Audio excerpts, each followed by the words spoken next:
دوستوں اور بہی خواہوں میں گھرا ہوا تانگورے بڑا پرعزم لگ رہا تھا. میرے دل کی گہرائی سے بھی یہ دعا نکلی کہ تانگورے اس دفعہ کامیاب ہو جائے. وہ انجہانی سب انسپکٹر دامودر کی امیدوں کا تارا تھا. اس کی امیدوں کا مرکز اور زندگی کا سہارا تھا. دامودر کی ایک ہی خواہش تھی, اس کا چہیتا بھائی کامیابی کے زینے طے کرے. آج وہ اس دنیا میں نہیں تھا, لیکن اس کی آتما یقیناً یہیں کہیں بھٹک رہی تھی.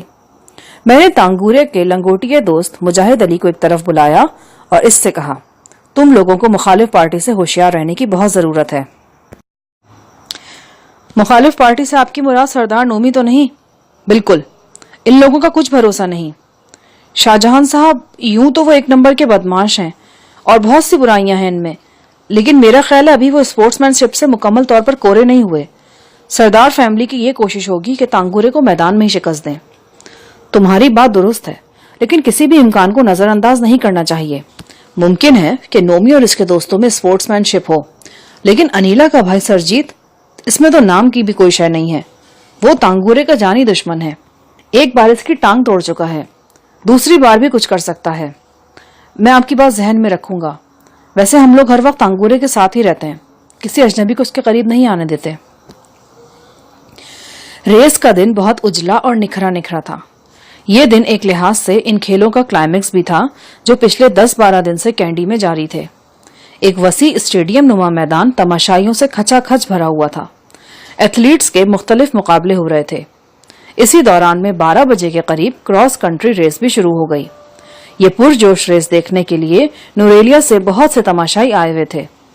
یہ تماشائی واضح طور پر 2 حصوں میں بٹے ہوئے تھے. طبقہ عمرہ کے تماشائی سردار نومی کے حمایتی تھے. دوسرا طبقہ تانگورے کی جیت کا خواہش مند تھا. ہر طرف جھنڈے اور بینرز لہرا رہے تھے اور نعرے بلند ہو رہے تھے. غزالہ خاص طور پر یہ ریس دیکھنے کے لیے میرے ساتھ کینڈی پہنچی تھی. تانگورے کی چنچل بہن نادو بھی ہمارے ساتھ تھی. اس کے علاوہ بھی تانگورے کے بہت سے قریبی 100-200 عزیز اور دوست بھی میدان میں موجود تھے. مسٹر جی کلارک, مشتبہ کنور اور قادر زمان وغیرہ بھی. کئی ماہ بعد ان سے ملاقات ہوئی تھی.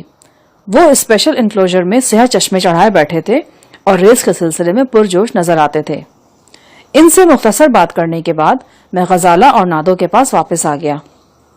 اس ریس میں قریب و جوار کے تقریباً 200 ایتھلیٹس حصہ لے رہے تھے, جن میں 3-4 لڑکوں کو فیورٹ قرار دیا جا رہا تھا. ان میں نومی کا نام سر فہرست تھا. تانگورے کا نام چوتھے نمبر پر لیا جا رہا تھا. ریس کا آغاز دستور کے مطابق ہوا. ایتھلیٹس اسٹارٹنگ لائن پر جمع ہوئے اور پسٹل کا فائر ہوتے ہی بھاگنے لگے. انہوں نے 2-3 چکر اسٹیڈیم کے اندر لگائے, پھر باہر نکل گئے. اسٹیڈیم میں مختلف جگہوں پر ایمپلیفائرز لگائے گئے تھے. ان کے ذریعے ریس کی تازہ ترین صورتحال کا اعلان ہونے لگا. اس مقصد کے لیے حسب معمول واکی ٹاکیز استعمال کیے جا رہے تھے. اس کے علاوہ شارٹ سرکٹ ٹی وی کا انتظام بھی کیا گیا تھا. یہ 24 کلومیٹر کی ریس تھی. راستہ ہموار تھا. سارا راستہ بارونق تھا اور باقاعدہ ہجوم ہو گیا تھا. لوگ پرجوش نعروں سے کھلاڑیوں کا استقبال کر رہے تھے.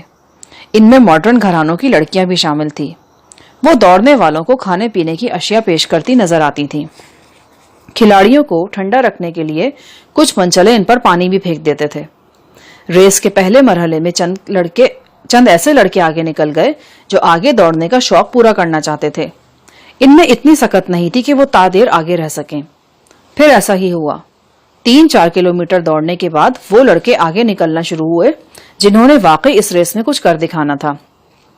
نومی, تانگورے اور مجاہد وغیرہ بھی ان میں شامل تھے. نومی تیسرے نمبر پر دوڑ رہا تھا.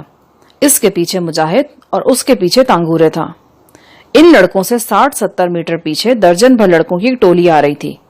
اس ٹولی میں کینڈی ہی کا ایک ہونہار ایتھلیٹ بھی شامل تھا. نومی کی طرح اسے بھی فیورٹ قرار دیا جا رہا تھا. میری اطلاعات کے مطابق اس ریس میں پس پردہ بازیاں بھی لگائی جاتی تھیں.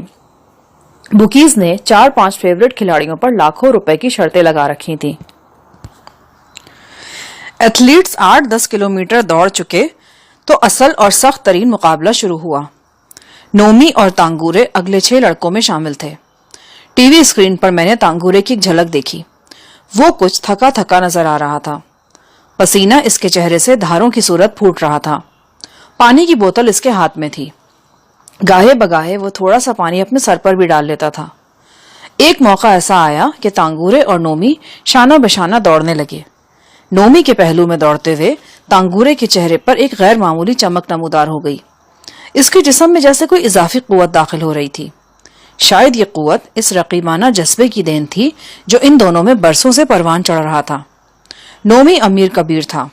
وہ ایک بار رسوخ سردار کا بیٹا تھا اور صرف اثر و رسوخ میں ہی نہیں، طاقت میں بھی اس نے اب تک خود کو تانگورے سے بہتر ثابت کیا تھا. وہ اب تک ہر میدان کا فاتح رہا تھا اور اس فتح مندی ہی کا اعجاز تھا کہ اب انیلا بھی اس کی دسترس میں تھی. تانگورے کی محرومیاں عروج پر پہنچ کر اب ایک شعلہ فشاں جذبے میں ڈھل گئی تھیں. اس جذبے نے اسے پڑ لگا دیے تھے اور وہ اڑا چلا جا رہا تھا.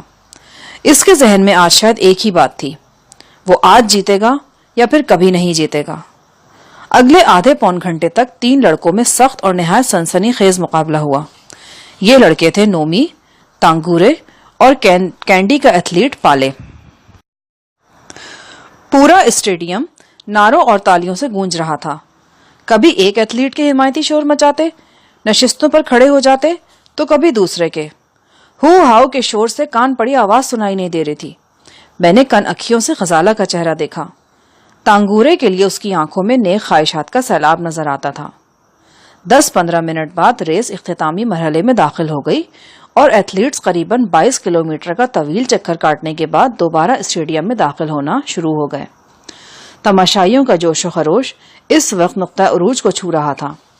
پچھلے 8-10 منٹ سے نومی نے تانگورے پر سبقت لے رکھی تھی اور اس کوشش میں تھا کہ یہ سبقت آخری چند منٹوں میں بھی برقرار رہے.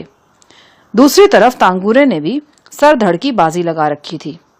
نومی سے تانگورے کا فاصلہ 10-12 قدم سے زیادہ کا نہیں تھا، لیکن یہ مختصر فاصلہ بھی بہت طویل تھا. اسے پاٹنے کی کوشش میں تانگورے نے ایک عمر گنوا دی تھی. آج اسے یہ فاصلہ پاٹ کر سرخرو ہونا تھا اور اپنے ساتھیوں کے کندھوں پر اچھلنا تھا یا پھر سر جھکا کر کھیل کے میدان سے نکل جانا تھا. در حقیقت دوڑ کے آخری مرحلے میں یہ صرف تانگورے اور نومی کی دوڑ بن گئی تھی. ان دونوں میں سے ہی کسی کو جیتنا یا ہارنا تھا. میں نے اندرون ملک ہاکی، کرکٹ اور بیرون ملک فٹ بال اور رگبی وغیرہ کے بہت سنسنی خیز مقابلے دیکھے تھے، لیکن جو سنسنی خیزی اس مقابلے میں محسوس ہوئی وہ کبھی نہ ہوئی اور نہ شاید آئندہ کبھی ہو. میں خود کو مضبوط اعصاب کا مالک سمجھتا ہوں، لیکن ان لمحوں میں میری اپنی ہتھیلیاں بھی پسینے سے تر تھیں. ہر نگاہ میدان کے وسط میں جمی ہوئی تھی، جہاں 2 دیرینہ حریف ایک دوسرے پر سبقت لے جانے کے لیے سر توڑ کوشش کر رہے تھے. میدان کا آخری چکر شروع ہوا تو تانگورے اور نومی قریباً شانہ بشانہ دوڑ رہے تھے. دونوں کی ٹانگیں جواب دے چکی تھیں، لیکن وہ ایک دوسرے پر سبقت لے جانے کی کوشش کر رہے تھے. اسی لمحے سائیں علی کی دور افتادہ آواز میرے کانوں میں گونجنے لگی، جیتے گا بھائی جیتے گا. پھر کورس کی آواز میں لوگوں کا جواب، جیتے گا ہاں جیتے گا. مجھے معلوم نہیں کہ یہ آواز واقعی انکلوژر کے کسی گوشے سے بلند ہو رہی تھی یا پھر یہ اسی آواز کی بازگشت تھی جو میں نے ایک دن تانگورے کے گھر کے سامنے سنی تھی. ان ہیجان خیز لمحات میں کوئی درست اندازہ قائم نہ کر سکا. نصف چکر مکمل ہو چکا تھا جب تانگورے نے جسم و جان کی رہی صحیح قوت سمیٹ کر زور لگایا اور ایک انچ کر کے نومی سے آگے بڑھنے لگا. تماشائی سینے کی پوری قوت سے چیخ رہے تھے. ان کے دل جیسے فرتے جوش سے پھٹنے کے قریب تھے. پورا مجمع پنجوں کے بل کھڑا ہو چکا تھا. چشمے تماشائی 4 صدی بعد یہ منظر دیکھ رہی تھی کہ سرداروں کا ایتھلیٹ مشکل میں تھا. ہاں وہ مشکل میں تھا. تانگورے سے آگے نکل رہا تھا. ان دونوں کا فرق اب بالکل واضح محسوس ہو رہا تھا. قریباً 1 میٹر کا فرق تھا. پھر وہ دونوں ہمارے بالکل سامنے سے گزرے. میں نے نومی کا چہرہ دیکھا. وہ بے انتہا کوشش کر رہا تھا، لیکن دنیا جہاں کی بے چارگی اس کے چہرے پر سمٹی ہوئی تھی. مجھے یوں لگا جیسے وہ رو دینے کے قریب ہے. پھر وہ دونوں فنیشنگ لائن پر پہنچ گئے. تانگورے جیت گیا تھا، نومی ہار گیا تھا. پورا اسٹیڈیم فلک شگاف نعروں سے گونج اٹھا. لوگ تانگورے کی طرف دوڑ پڑے. میں نے نومی کو چکرا کر گرتے دیکھا. آکسیجن ماسک والے اس کی طرف لگ کے اور اس کی سانس بحال کرنے لگے. کینڈی کا ایتھلیٹ پالے 3 نمبر پر آیا. فنیشنگ لائن کراس کرنے کے بعد وہ بھی گر گیا. اس کے منہ پر بھی آکسیجن ماسک چڑھایا گیا. تانگورے لوگوں کے کندھوں پر تھا. وہ والہانہ رقص کر رہے تھے اور پورے اسٹیڈیم میں بھاگے پھر رہے تھے. یہ سب غریب اور لوور مڈل کلاس کے لوگ تھے. ان کا تعلق مظلوم اور پسے ہوئے طبقے سے تھا. آج برسوں بعد ان کی آرزو پوری ہوئی تھی.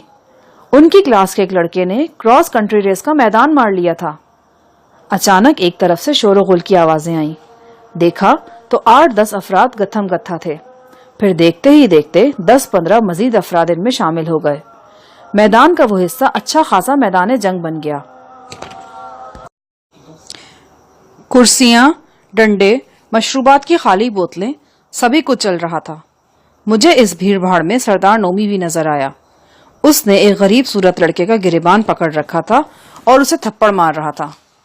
میں لپکتا ہوا موقع پر پہنچ گیا. میں نے چند لڑکوں کو کھینچ کر ایک دوسرے سے جدا کیا. اس دوران میں پولیس بھی پہنچ گئی. پولیس اہلکاروں نے دنگا کرنے والوں پر لاٹھی چارج کیا اور انہیں ایک دوسرے سے الگ کیا. مگر لڑائی رکتے رکتے بھی 4-5 افراد تسلی بخش طور پر زخمی ہو چکے تھے. 3 افراد کے سر پھٹ گئے تھے، ایک کا ہاتھ ٹوٹ گیا تھا اور ایک نیم بے ہوش ہو گیا تھا. ان زخمی ہونے والوں میں سے 4 کا تعلق سردار فیملی کے لوگوں سے تھا. لڑائی کی وجہ یہ بیان کی گئی کہ ریس کے بعد نومی نیچے گرا ہوا تھا اور تانگورے کے چند حمایتی اسے رونتے ہوئے آگے نکل گئے تھے. یہ سراسر الزام تراشی تھی. میں نے خود نومی کو گرتے ہوئے دیکھا تھا. تماشائی اس کے اوپر سے نہیں گزرے تھے. ممکن تھا کہ کسی شخص کی ٹانگ اتفاقاً اسے لگ گئی ہو یا ٹھوکر لگنے سے کوئی اس کے اوپر گر گیا ہو. بہرحال شکست کی ندامت چھپانے کے لیے ان لوگوں نے بات کا بتنگڑ بنایا تھا اور اپنی کمزرفی کا ٹھوس ثبوت فراہم کیا تھا. تانگورے کے دوست مجاہد علی کی یہ بات بالکل غلط ثابت ہو گئی تھی کہ مخالف فریق میں اسپورٹس مین شپ موجود تھی. یہ اسپورٹس مین شپ نہیں تھی، موقع شناسی تھی. نومی اور اس کے ہمنوا جانتے تھے کہ ریس ہمیشہ وہی جیتتے تھے اور جب وہ بے ایمانی یا دھاندلی کے بغیر ہی جیت جاتے تھے تو پھر انہیں ایسا کرنے کی کیا ضرورت تھی. آج وہ برسوں بعد ہارے تھے اور آج ہی ان کی کمزرفی ثابت ہو گئی تھی. اسٹیڈیم میں ہونے والے جھگڑے کی خبر جنگل کی آگ کی طرح ہر طرف پھیل گئی. جھگڑا کرنے والوں نے جھگڑے کا اولین مقصد حاصل کر لیا تھا. تانگورے کی یادگار و شاندار فتح کا مزہ آدھا رہ گیا تھا. سردار فیملی کا اثر و رسوخ ہر شعبے سے بالاتر تھا. شام تک پولیس نے ان 7-8 لڑکوں کو گرفتار کر لیا جن کے نام سردار بہادر سنگھ نے FIR میں لکھوائے تھے. تانگورے کا نام بھی ان میں شامل تھا. بہرحال تانگورے کی گرفتاری نہیں ہو سکی. جس وقت پولیس پارٹی نے گھر پر چھاپا مارا وہ موجود نہیں تھا. صبح تک یہ خبر پورے نوریلیا میں پھیل گئی کہ رات پولیس نے مختلف جگہوں پر چھاپے مارے اور تانگورے کے 8 دوستوں کو گرفتار کر لیا. تانگورے کی تاریخی کامیابی کی خوشی میں جو شاندار جلوس نکلنے والا تھا وہ احتجاجی جلوس میں تبدیل ہو گیا. لوگوں نے سردار فیملی، پولیس اور انتظامیہ کے خلاف زبردست مظاہرہ کیا. سڑکوں پر ٹائر جلائے گئے اور پوش علاقے میں کئی دکانوں اور ریسٹورنٹس کے شیشے توڑ دیے گئے. پولیس نے سخت لاٹھی چارج کر کے مظاہرین کو منتشر کر دیا. میں نے قصبے میں کئی جگہ بڑے بڑے بینر لہراتے دیکھے. ان بینرز کے ذریعے کراس کنٹری ریس کے فاتح تانگورے کو اس کی شاندار کامیابی پر مبارکباد پیش کی گئی تھی. مسٹر جی کلارک ریس دیکھنے کے فوراً بعد پاکستان واپس روانہ ہو گئے تھے. وہ تانگورے کو اس کی جیت پر نقد انعام پیش کرنا چاہتے تھے، لیکن ریس چونکہ ختم ہوتے ہی ہنگامہ آرائی شروع ہو گئی تھی، لہٰذا انہوں نے وہ نقد رقم میرے حوالے کر دی. یہ $10,000 کی خطیر رقم تھی. آغا قادر زمان، مشتبہ کنور اور اس کی نوبہاتہ بیگم بھی مسٹر کلارک کے ساتھ ہی پاکستان واپس جا چکے تھے. انہیں کچھ معلوم نہیں تھا کہ ان کے جانے کے بعد یہاں نوریلیا میں کیا پکڑ دھکڑ شروع ہو گئی ہے. شام کے اخبارات نے ایک سنسنی خیز اطلاع دی. کل جن 8 لڑکوں کی ہنگامہ آرائی اور بلوے کے الزام میں گرفتار کیا گیا تھا، ان میں سے 2 کے قبضے سے ناجائز اسلحہ برآمد ہوا اور انہوں نے یہ اعتراف بھی کیا کہ وہ تامل ٹائیگرز کی ایک ذیلی تنظیم سے تعلق رکھتے ہیں اور دہشت گردی کی کارروائیوں میں ملوث رہے ہیں. مبینہ طور پر اس اعتراف کے بعد گرفتار شدہ لڑکوں میں سے کسی کی ضمانت نہیں ہو سکی تھی اور پولیس تانگورے وغیرہ کو پوری تندہی سے تلاش کرنے لگی تھی. یہ سراسر الزام تراشی تھی کہ تانگورے کے ساتھیوں کا تعلق تامل ٹائیگر سے ہے. میں ذاتی طور پر ان سب لڑکوں کو جاننے لگا تھا. وہ سیدھے سادے، کھیل کود سے دلچسپی رکھنے والے نوجوان تھے. انہیں یقیناً غلط طور پر ملوث کیا جا رہا تھا اور اس کی وجہ وہی رقابت آمیز تعصب تھا جس نے سردار فیملی اور اس طبقے کے دوسرے لوگوں کے دلوں میں جڑ پکڑ رکھی تھی. وہ اپنی شکست ہضم نہ کر سکتے تھے اور نہ ہی تانگورے کی جیت.